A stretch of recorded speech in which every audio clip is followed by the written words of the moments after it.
il y a des États qui ne sont pas membres, qui sont membres des Nations Unies, qui ne sont pas des démocraties comme la France ou d'autres pays européens. Mais ça ne les exonère pas, de respecter un certain nombre de principes auxquels ils se sont engagés au moment où ils ont fait leur entrée dans l'Organisation des Nations Unies.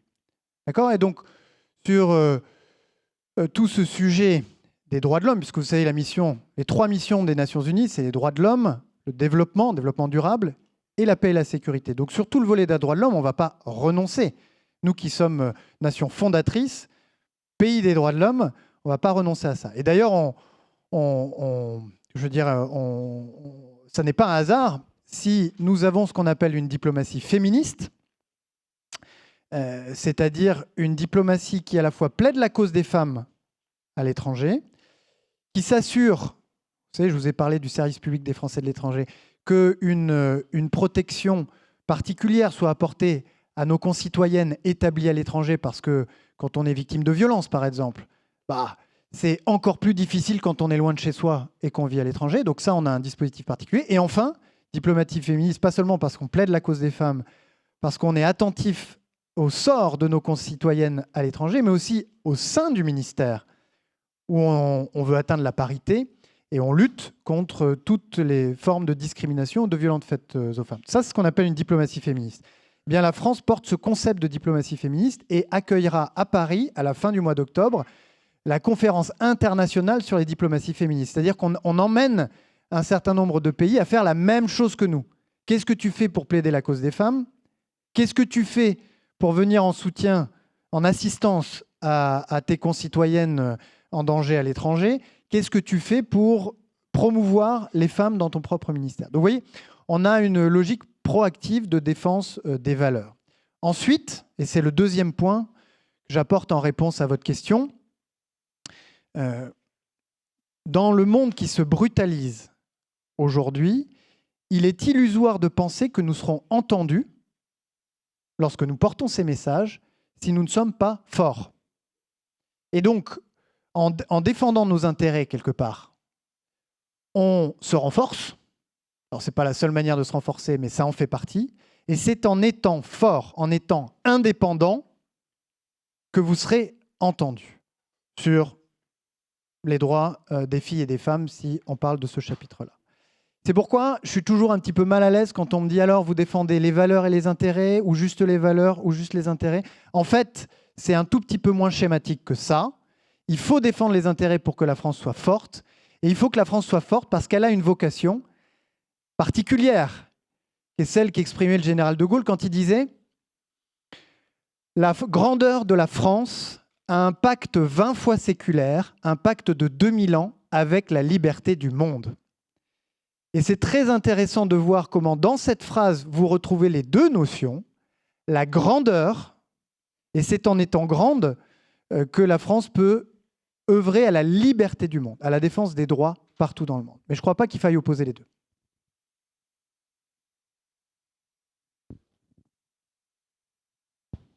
Et la parité dans les prises de parole, c'est pas mal aussi. Bonjour, j'aimerais savoir si au sein du ministère des Affaires étrangères, dans les années à venir, il y aurait une place pour la médiation dans les conflits qui sont un petit peu moins médiatisés. Par exemple, au Soudan, est-ce que la France envisage un jour de jouer un rôle de médiateur? Parce qu'on sait qu'au Soudan, notamment, les principaux médiateurs sont les puissances du Moyen-Orient, Qatar, Arabie Saoudite, etc. Et j'aimerais juste savoir si la France envisage de jouer un rôle de médiateur dans des conflits dont on parle un peu moins. Merci d'évoquer le Soudan dans une des toutes premières questions. Ça me rassure de savoir qu'on se préoccupe de cette crise qui est la plus grave crise humanitaire dans le monde. La plus grave crise humanitaire dans le monde. Ce sont près de 30 millions de personnes au Soudan qui sont en situation de malnutrition, d'insuffisance alimentaire.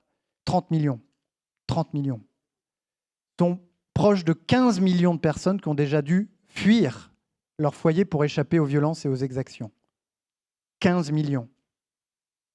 Et ce sont des violences dont on mesure à peine l'intensité parce que pour des journalistes, une équipe du Monde y était il y a quelques mois, c'est presque dangereux. C'est presque risquer sa vie que d'aller rapporter, si je puis dire, ce qui s'y passe. Moi, j'y suis allé. Je suis allé à la frontière du Soudan avec le Tchad, où se trouvent installés les travailleurs humanitaires, les organisations des Nations Unies. Je suis allé à Adré. Adré, c'est à l'ouest du Soudan, c'est une des voies de sortie du pays, et c'est un camp humanitaire de 200 000 personnes. 200 000 personnes.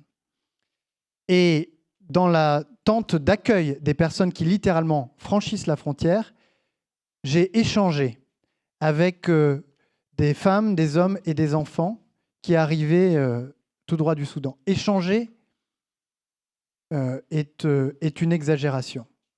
Tant leur visage, leur esprit et leur âme étaient noircis et marqués par la violence des combats auxquels ils essayaient d'échapper. Jamais de ma vie je n'ai vu des yeux aussi désespérés, aussi noirs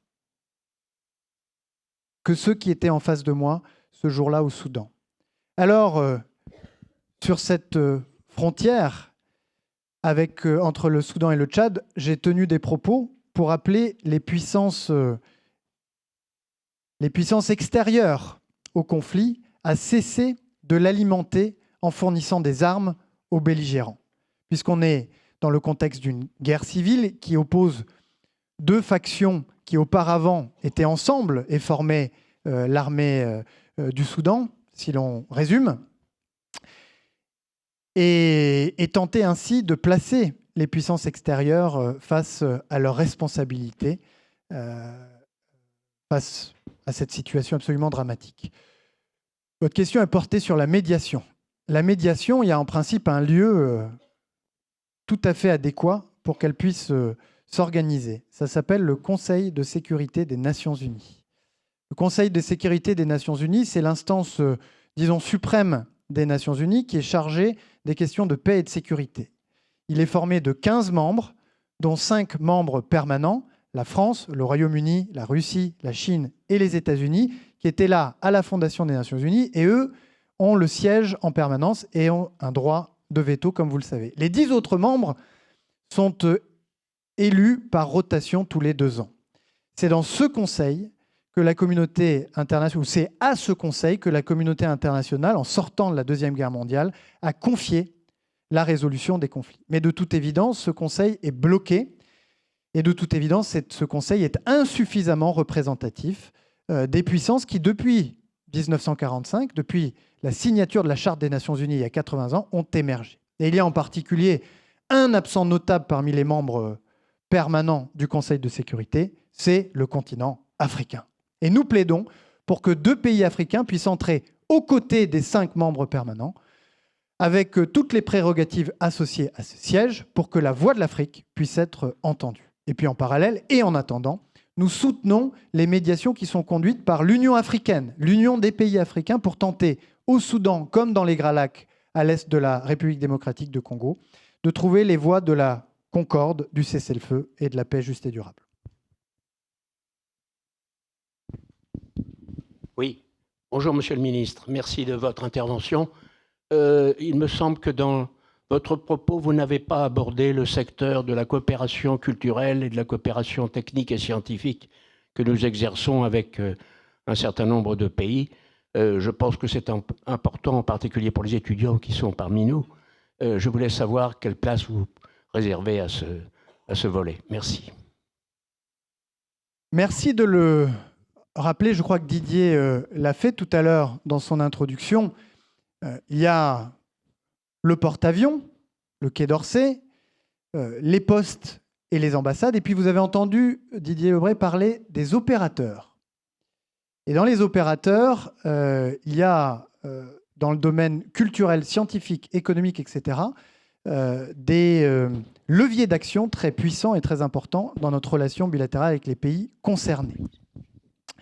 Et on y est extrêmement attaché. Prenez le réseau culturel en particulier, Vous avez sans doute franchi le seuil d'un institut français ou d'une alliance française lorsque vous vous trouviez à l'étranger. Eh bien, ce réseau extraordinaire que peu de pays peuvent mobiliser nous permet de faire rayonner la culture française, nos valeurs, etc., nous permet aussi de faire passer un certain nombre de messages. Et dans un moment, on parlait de l'Afrique à l'instant, où en Afrique, ailleurs, on accuse la France en permanence d'avoir une posture datée en Afrique, par exemple, d'avoir un double standard ou un deux poids, deux mesures. Eh bien, notre présence au travers de ce réseau culturel, qui est une autre manière de porter la voix de la France par l'intermédiaire des symboles, de l'art, de la culture, joue aussi un rôle important pour équilibrer les perceptions que nos interlocuteurs peuvent avoir de ce que c'est que la France et de ce que fait la France à l'étranger. Bien sûr, il y a l'expertise technique, l'expertise scientifique qui vient, lorsque nous discutons avec les pays, notamment les pays qui sont en voie de développement, utilement compléter la palette de nos outils de négociation. Puisque dans la relation bilatérale, évidemment, chacun réfléchit à son intérêt et la manière de le maximiser. Nous venons avec l'intention de, par exemple, trouver avec le pays en question des projets qui correspondent à nos intérêts mutuels. Nous avons une expertise française dans tel domaine, qu'elle soit scientifique ou économique. Nous la mettons à disposition d'un pays qui a besoin, pour ses réseaux d'eau ou d'énergie, de faire appel à des partenaires sérieux et crédibles. Et évidemment, pour nos entreprises françaises, c'est l'occasion de se développer à l'international. Donc tout ça est évidemment très utile pour que la relation que nous avons avec les pays ne se cantonne pas à la relation entre les deux chefs d'État et de gouvernement ou la relation entre les deux ministres des Affaires étrangères, mais qu'elle se noue en permanence par des coopérations très concrètes. Allez-y, on va changer, on va faire la parité. Voilà. Ok, merci pour la parité. Je vous remercie d'avoir présenté les missions du Quai d'Orsay, notamment de défendre les intérêts de la France. Donc moi, ma question, c'était de savoir comment la France s'y prend-elle pour défendre ses intérêts, notamment à l'étranger, par rapport à ce que vous avez dit, la présence de la France en Afrique. Alors, je ne vais pas répondre à votre question, parce que ça, c'est une question qu'il faut poser à nos ambassadrices et nos ambassadeurs, qui vont s'exprimer devant vous tout au long de ces 2 jours pendant la fabrique de la diplomatie. Si je puis dire, je ne suis pas diplomate. Je suis le ministre des Affaires étrangères. Donc j'essaye de donner quelques orientations et j'espère qu'elles sont suivies. Mais c'est un art. Et c'est une science aussi, que de savoir défendre les intérêts de la France et des Français quand on est diplomate. Je n'ai pas tout à fait terminé. D'abord, il y a quelque chose, et je vous invite à les interroger là-dessus, il y a quelque chose de tout à fait particulier, qui est l'appréhension et la définition de l'intérêt national. Parce que bien sûr, un ambassadeur, il va avoir des consignes qui lui viennent de ses directeurs au Quai d'Orsay, du ministre, président de la République. Mais il y a plein de choses, ou il y a plein de situations dans lesquelles il va devoir se positionner. Comment il se positionne ? Eh bien, il se demande quel est l'intérêt national, tout compris, pas l'intérêt du Quai d'Orsay, l'intérêt de mon pays, parce que je suis le visage, la voix, la main de mon pays dans le pays où j'ai été envoyé. Définir d'abord l'intérêt national pour pouvoir le défendre. Parfois, les instructions sont données, je l'ai dit. Parfois, il y a une latitude qui est donnée. Appréhender, définir l'intérêt national.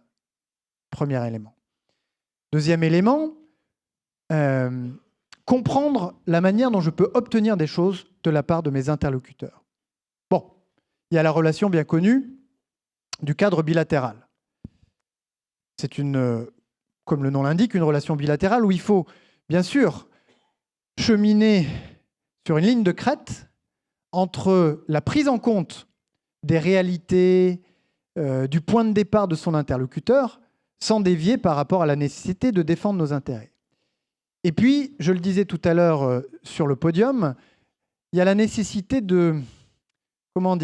d'utiliser sa propre humanité pour éveiller en l'autre une part de la sienne. Et tout ça, évidemment, ça se travaille, ça s'apprend. Et c'est pour ça qu'on a une académie diplomatique et consulaire en particulier. Mais il y a d'autres enceintes. L'Europe, par exemple. Savez-vous comment la France défend ses positions en Europe? C'est très différent de la manière dont la France défend de manière bilatérale au travers de ses ambassades ses intérêts. Quand une question est posée à la France, êtes-vous pour ou contre le Mercosur, par exemple? Êtes-vous pour ou contre les droits de douane américains? Qu'est-ce qui se passe très concrètement? Bien, la question va faire l'objet d'un débat entre tous les ministères qui est préparé, articulé par un service qu'on appelle le Secrétariat général aux affaires européennes, placé auprès du Premier ministre et doté de 250 personnes. Il y a 250 personnes qui, matin, midi, soir, nuit, week-end compris, c'est d'ailleurs l'une des équipes qui a le plus de mal à recruter tant le rythme est soutenu, traitent des très nombreuses questions qui sont posées à la France par l'Europe pour définir la position. Il y a déjà un travail pour définir la position. Très beau métier, parce qu'il faut là aussi essayer de définir ce que c'est que l'intérêt national.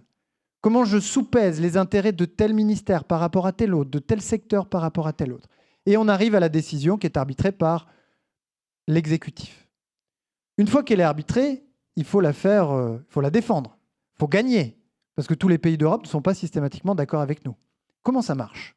Là aussi, on a un ambassadeur, on l'appelle le représentant permanent, qui est placé à Bruxelles et qui a, une fois récupéré l'arbitrage, la décision à Paris, qui a la mission de faire aboutir la décision, d'entraîner l'adhésion des autres Européens. Cet ambassadeur, il y a 200 personnes qui travaillent avec lui, jour, nuit, matin, midi et soir, dans des réunions techniques, dans des réunions politiques, constamment, pour que nos intérêts soient défendus. Et là, c'est évidemment une science tout à fait différente. Il faut connaître toutes les astuces, toutes les procédures pour réussir à entraîner la Commission européenne à prendre les bonnes décisions et puis ensuite les autres pays à nous accompagner. Donc il y a plein d'enceintes dans lesquelles on négocie et chacune, en quelque sorte, a ses règles. Et vous avez au Quai d'Orsay, bien sûr, le meilleur diplomate du monde, donc des gens qui excellent dans cet art et dans cette science et qui parviennent à... Pas toujours, on n'a pas toujours des succès, mais on essaye quand même de se défendre et je trouve qu'on n'y arrive pas si mal.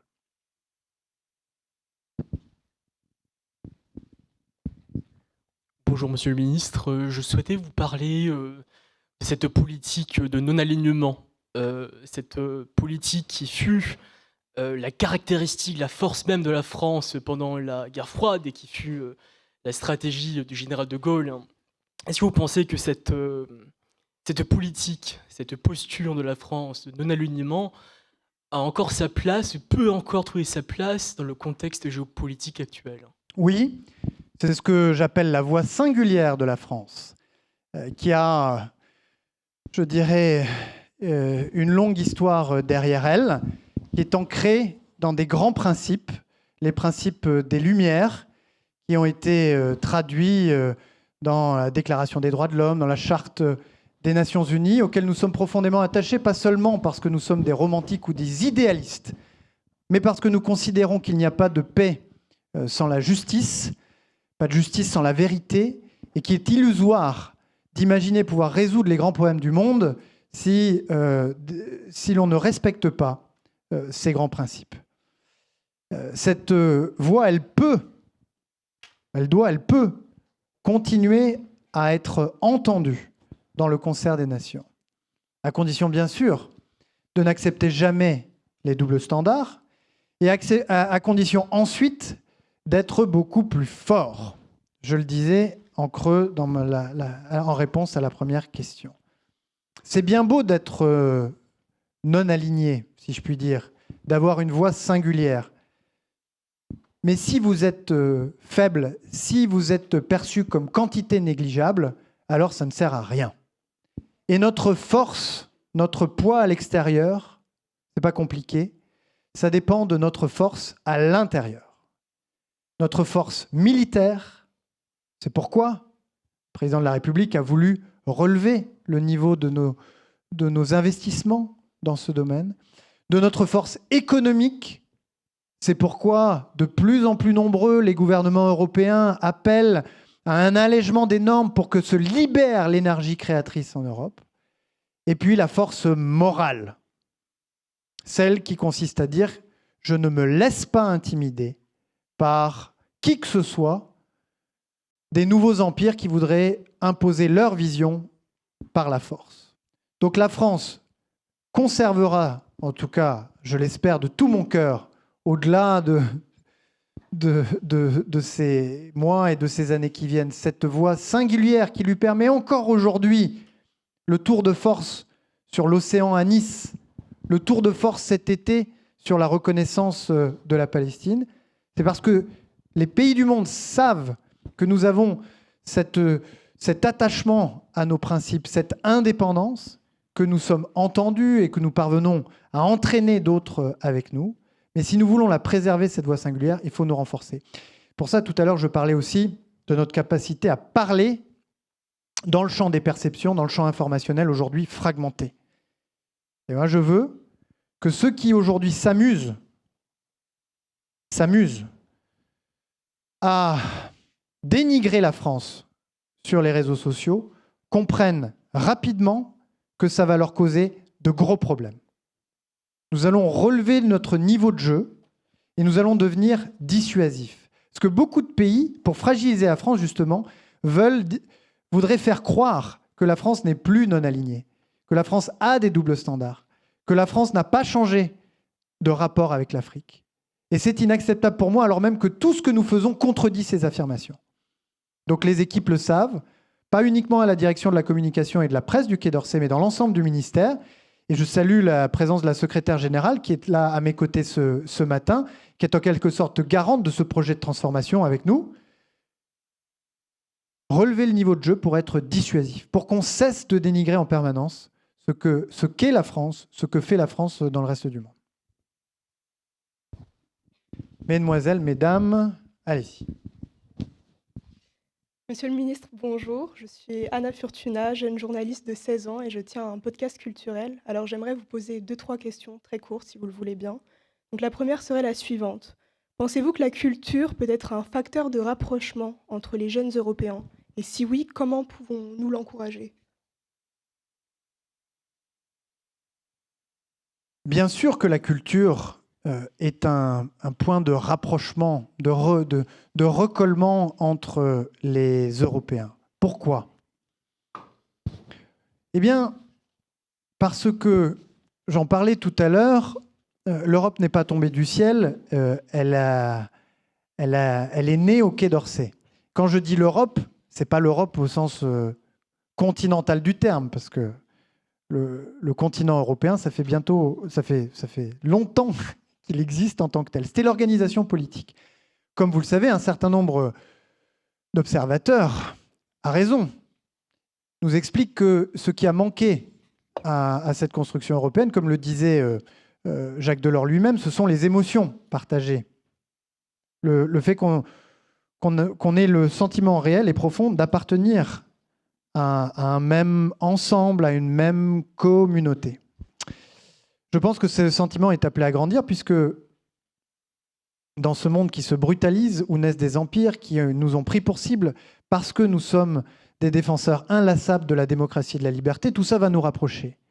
Mais vous avez raison de citer la culture parce que quand on s'interroge vraiment, au-delà des questions d'organisation politique comme l'Union européenne ou quoi que ce soit, à ce qui fait qu'on est européen plutôt qu'américain, plutôt qu'asiatique ou africain, mais on s'aperçoit que tout autour de nous, il y a un certain nombre de choses que nous avons en commun qui font que, si vous voyagez un peu, eh bien, on se sent un peu plus à la maison lorsqu'on est à Madrid, à Rome, même à Berlin, que lorsqu'on est aux États-Unis, en Amérique du Sud, en Afrique ou en Asie. Pourquoi? Ça n'a rien de vraiment étonnant. Nous avons en partage une histoire commune avec les autres peuples européens. On a connu toutes les grandes convulsions de l'histoire au même moment, Moyen-Âge, Renaissance, etc. Et nous avons une géographie commune. Nous sommes un Finistère au bout du continent eurasien qui subit ou qui vit avec le même climat. Il y a beaucoup de choses qui, en fait, structurellement nous rapprochent et qui ont fini par se traduire dans nos modes de vie. Et si on prend l'apéritif en Europe et sur la partie méditerranéenne de l'Europe, si possible avec un peu de boisson à base d'anis, quel que soit le pays et quel que soit le nom qu'on lui donne, ça n'est pas tout à fait un hasard. Si autour de Noël, quel que soit le nom qu'on donne à ce moment du solstice, on voit apparaître des personnages comme le Saint-Nicolas, comme le Père Noël, etc., ça n'est pas tout à fait un hasard. Ce sont des réponses qui, ethnologiquement, ont été apportées par des peuples qui vivaient au même endroit, au même moment, et qui se cherchaient une forme de panthéon ou d'architecture culturelle. Donc oui, la réponse est oui. Nous avons une géographie, une histoire commune, nous avons un destin en partage, et tout cela se traduit en partie dans nos modes de vie, et ça sera le cas de plus en plus, à mon sens, parce que cette culture qui est la nôtre, elle est imprégnée des grandes valeurs, notamment celle des Lumières, que nous allons avoir à défendre ensemble contre tous ceux qui ont décidé de les éteindre. Merci. Et enfin, quel message pourriez-vous partager avec les jeunes qui souhaitent promouvoir la culture française à l'étranger, culture sous toutes ses formes, qu'elle soit sous son aspect artistique ou traditionnel? Rapprochez-vous des représentants pendant ces 2 journées de la Fabrique de la diplomatie. Oui, Didier Lebray. Je fais la promo. Je prendrai une commission. De tous les représentants de notre diplomatie culturelle présents ici, qui sauront, à mon avis, vous donner des pistes pour que, puisque c'est leur mission, leur vocation, pour que vous puissiez mettre à profit, ou en tout cas concrétiser vos projets et vos rêves. Mais c'est très important pour nous, parce que je le disais tout à l'heure, plus dense est la relation que nous avons avec un pays, sur le plan culturel, sur le plan économique, sur le plan humain, et meilleures sont les relations diplomatiques. Et vous savez, il y a des moments avec certains pays, on est obligé de refermer un peu la porte, parce que les tensions sont trop vives ou trop importantes. On ne le fait pas pour toujours. On espère qu'un jour, la porte pourra se réouvrir. Eh bien, la porte se réouvrira beaucoup plus facilement si entre les 2 peuples, on continuait de se tisser à l'écart, à distance, des tensions qui peuvent s'installer entre les gouvernements, des relations humaines fondées sur des coopérations et des solidarités concrètes. Et la culture en fait partie, évidemment. Merci, Monsieur le Ministre.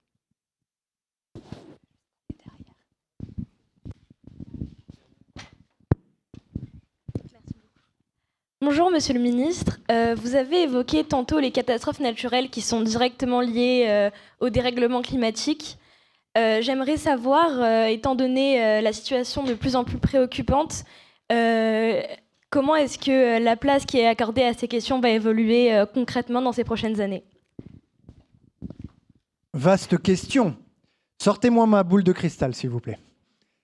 J'aurais du mal, évidemment, à vous répondre. Ce que je peux relever néanmoins, comme je l'ai dit tout à l'heure, c'est que si la France est en première ligne de la mobilisation de la communauté internationale sur ces sujets, c'est parce que c'est sa voix singulière, c'est parce que ça a sa responsabilité vis-à-vis de l'avenir du monde, mais c'est aussi parce que c'est notre intérêt bien compris. Vous avez vu les incendies cet été, peut-être pas. Pour ma part, pendant mes vacances, je suis passé sur le bassin d'Arcachon. Vous vous souvenez des incendies qui ont ravagé, dévasté tout l'arrière de la dune du Pilat. J'ai été frappé à titre personnel par les inondations d'il y a 1 an et demi qui ont eu lieu en région parisienne. Je suis élu à Versailles. Nous avions l'habitude des inondations puisque l'Yvette, qui est un affluent de la Seine, serpente dans la vallée de Chevreuse et régulièrement, on assiste à des crues. Mais cette fois-ci, les inondations ont commencé presque sur les plateaux, en haut, pour ensuite se déverser dans la vallée avec une puissance, une vitesse, une rapidité qui a affolé les élus et qui et qui nous a tous fait réaliser que les solutions auxquelles on avait pu imaginer, même les plus ambitieuses, ne suffiraient pas. J'ai été frappé par les inondations dans les Hauts-de-France. Chacun s'en souvient, qui pendant des mois ont empoisonné la vie de nos compatriotes là-bas. Je suis sûr qu'il y a dans cette salle ou dans la salle d'à côté un certain nombre d'entre nous qui ont de la famille, des connaissances, qui ont été directement affectés, qui ont dû évacuer leur maison, qui ont dû quitter le lieu où ils vivent. Je pense à Dunkerque, où je me suis rendu récemment, menacé doublement, d'une part par l'élévation du niveau des eaux. Il y a autour de Dunkerque 400 000 personnes qui vivent en dessous du niveau de la mer, et menacé doublement parce que, de la même manière, les inondations, le ruissellement venant des plateaux, du plateau territorial, peuvent eux aussi les placer dans des situations impossibles. On pourrait multiplier les exemples, mais si rien n'est fait, que va-t-il se passer? Eh bien, de plus en plus de Françaises et de Français seront contraints de quitter leur lieu de vie, d'abandonner leur maison, leur foyer, sans autre solution du fait des conséquences du dérèglement climatique. Donc nous le faisons aussi parce que c'est notre intérêt bien compris. Votre question, c'était plutôt, est-ce que vous pensez que la mobilisation va se poursuivre?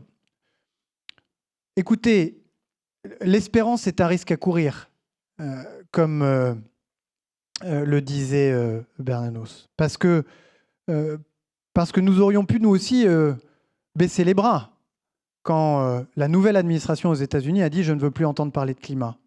Alors que nous étions en train de travailler avec beaucoup d'ardeur à la préparation du sommet de Nice sur la préservation des océans. On s'est demandé, tiens, est-ce qu'avec la nouvelle administration, avec la nouvelle ambiance générale sur le climat, est-ce que cette conférence sur l'océan a été un échec, sera un échec? Est-ce qu'il faut vraiment qu'on investisse autant de notre temps et de nos ressources? On s'est dit qu'on allait le faire, on n'a pas eu tort, on n'a pas été déçus. Parce que la mobilisation populaire, diplomatique, politique autour de cet événement est gigantesque. Donc j'ai envie de dire, en réponse à votre question, c'est que les Françaises, les Français, les Européennes, les Européens, les citoyens du monde sont lucides sur la nécessité d'agir, et ce sont eux qui détermineront si oui ou non les dirigeants au XXIe siècle prendront les décisions qui s'imposent. Et c'est pourquoi vous, jeunes femmes, jeunes hommes qui vous apprêtez à prendre à votre tour des responsabilités dans le monde, vous avez une responsabilité si particulière. Parce que c'est l'élan que vous donnerez, ce sont les impulsions, voire les injonctions que vous donnerez aux dirigeants du monde dans lequel nous vivons, qui détermineront si oui ou non la mobilisation sera à la hauteur de l'enjeu. Ce sera le mot de la fin. Monsieur le ministre, je n'ai pas doute que vous auriez adoré passer toute la matinée avec nos jeunes étudiants et étudiantes. En votre nom à tous, je me permets de remercier le ministre qui va maintenant déambuler dans l'université pour rencontrer les différents partenaires que nous évoquions ce matin, pour leur rendre hommage et échanger avec eux. Merci infiniment. Merci à vous toutes et tous.